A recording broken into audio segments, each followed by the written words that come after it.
Et dans ce peloton, Gilles Boursier a surveillé le Québécois Carl Vaillancourt, mais il aura à faire face à des messieurs qui ont d'excellentes réputations.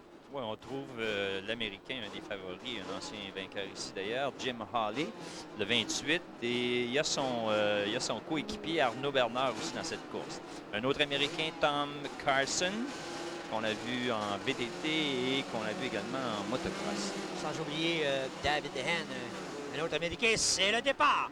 Et l'importance, Gilles, du départ. Bah, écoutez, c'est une grille qui s'abat mécaniquement sans que les pilotes aient aucune anticipation parce que le préposé au départ est caché. Donc, le départ est archi important. La roue peut bloquer sous cette grille-là. Une fois que c'est parti, il y a un entonnoir. On doit éviter les accrochages, les accidents. La course se joue souvent à cet endroit-là. Et là, pour l'instant, on vient de voir le Québécois Carl Vaillancourt, excellent départ, et qui occupe la tête du peloton. Oui, on s'attendait à Arnaud Bernard, qui est un vétéran, qui est en fait peut-être un peu plus coffre, mais Vaillancourt est la vedette montante, et de le voir en tête comme ça augure très bien pour le reste de la journée. Également dans ce peloton, il y a la participation, bien sûr, de quelques athlètes américains, on l'a souligné, mais aussi de la Tchécoslovaquie. Bon, c'est ça. Il y a sur les 6 présents ici, il y en a 2 par ronde de qualification. Ici, on a le 53 Nikitin et le 55 Sorokin. Alors, ce sont les 2 premiers à faire face à la musique. On verra bien comment ils vont s'en tirer. Et pour l'instant, le Québécois Carl Vaillancourt en tête avec une avance relativement confortable. Et il creuse un écart surprenant. Bernard est quand même assez loin dans cette épreuve-là, de même que Jim Hawley, qui est un battant de la spécialité. Je me demande s'il va pouvoir soutenir ce rythme ou est-ce que c'est parce que c'est une qualification, on prend les 5 premiers qui s'en vont directement en finale, on le sait. Peut-être à ce moment-là, est-ce que les suivants, sachant leur position, se détendent un peu, assurent tout simplement leur position en finale? Alors, Carl Vaillancourt qui occupe la tête, suivi, attention, de l'Américain David Dehaene. Et également, c'est pas une surprise ça, Gilles, Chris Chip Clark de l'Ontario. Chip Clark, non, c'est un Canadien, c'est un très bon coureur. Il appartient à ce groupe-là. Évidemment, les forces sont partagées puisqu'il y a 3 manches de qualification. Donc, on va retrouver Pedersen et les autres gros canons dans d'autres manches. Alors, il est en terrain connu et je pense que c'est sa position. Ce bonhomme, Hand, je ne le connais pas personnellement. C'est un Américain qui vient de l'Ohio.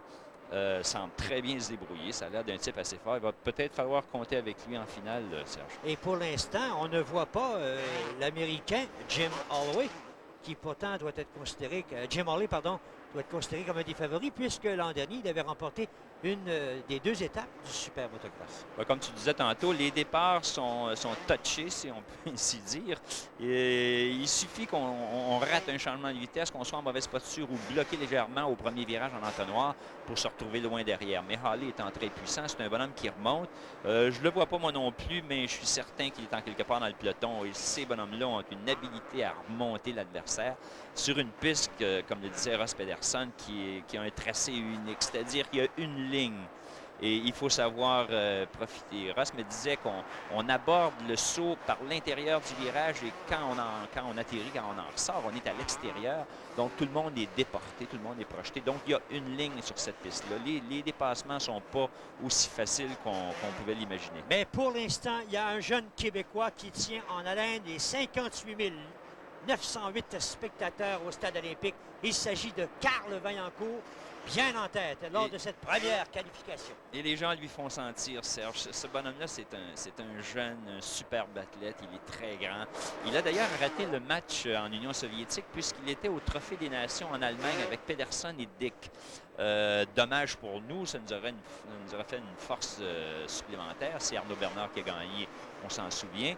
Mais Vaillancourt est définitivement l'athlète de pointe, l'athlète qui monte actuellement. Et son aisance à le voir en tête de peloton lui donne une bonne idée de ses possibilités. Et jusqu'ici, on voit, il double justement un Soviétique ici, Sorokin, qui n'est pas à l'aise du tout. On le voit épouser les bosses. Il ne se détache pas du sol ou à peine. Il ne saute pas. Donc, ils sont dépassés par ce tracé-là.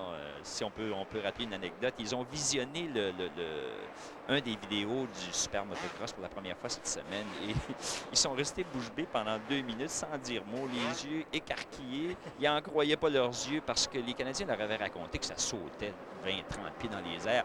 En Union soviétique, ils ne croyaient pas. Ils pensaient que les Canadiens faisaient des farces. Oui, d'ailleurs, les tracés en l'Union soviétique, c'est pas du tout la même chose. Non, ce sont des tracés européens, c'est-à-dire très rapides, très larges. On est souvent sur la roue arrière, mais on ne saute pas de façon aussi technique. On ne fait pas le body English qu'on appelle en langage de métier. Ici, vous verrez Arnaud Bernard, qui est un maître dans le maniement d'une moto et dans les sauts. Tordre son engin, le faire atterrir sur la roue avant. Les Soviétiques ne maîtrisent pas cette technique-là du tout. Mais vous parlez de Bernard Arnault. Pour l'instant, Bernard a... Il est loin, Arnaud. Il est loin. Ça Il est m'inquiète très loin. un peu. S'il doit aller en demi-finale, c'est quand même de l'énergie qu'il va dépenser supplémentaire, sinon de trop. On va essayer de voir où est-ce qu'il se pointe. On voit l'ami Carson, un des shows de la compétition, un gars aussi qui fait du VTT. Mais pour l'instant, c'est toujours le Québécois Carl Vaillancourt, suivi du numéro 42, David N. Pour une course relativement courte, tout de même, Serge, je crois que c'est 7 tours. 7 tours, oui, effectivement.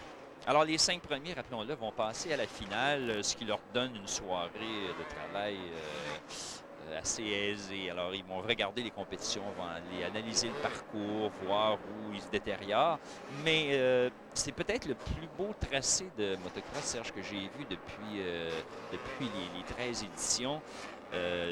On disait que c'était pour être du moins le plus spectaculaire des 13 C'est ça. Il est changé. Il y a des difficultés qui s'y sont ajoutées. Et Claude Léonard, le gars qui, année après année, le bâtit, ce tracé-là, m'a dit que la terre, la glaise, provient du même endroit, mais les conditions climatiques ont fait qu'elle est parfaite. Elle se tient, elle est solidement pactée. Il n'y aura pas d'ornières qui vont se creuser. On voit d'ailleurs que ça a l'air dur. Oui. Même. Alors, c'est peut-être une des belles pistes. Et ces petites bosses qu'on appelle des hoop-dee-doo sont encore intactes, même si les gars ont pratiqué en fin d'après-midi et en début de soirée. J'ai l'impression que le tracé va rester intact jusqu'à la fin. Alors, Vaillancourt vole de position en position. Oui. Il double les retardataires. Ça ne semble pas l'incommoder. Et dans son cas, voilà, c'est la qualification, c'est réglé pour Carl Vaillancourt qui remporte la première victoire de cette série de 3 qualifications. Carl Vaillancourt, le Québécois, donc le défi dans cette première étape a été relevé. Il a eu raison de David N en deuxième position et Tom Carson qui a fait une belle remontée. Et notre ami Halley, dont on s'inquiétait, le 28, il est quand même 4e. Et Arnaud Bernard qui s'est taillé une place, on est content pour lui. Il est passé à la finale à la faveur d'une 5e place. Donc, 2 Québécois sur 5, ça va être confirmé dans quelques instants. Il y a tellement d'écart entre les participants que dans l'ordre, ça devrait être terminé.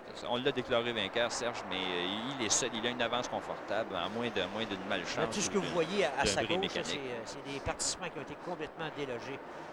Et voilà, Carl Vaillancourt, c'est confirmé dans l'ordre. Carl Vaillancourt, David N, Tom Carson, Jim Olley et Bernard Arnault. Donc, dans cette première qualification,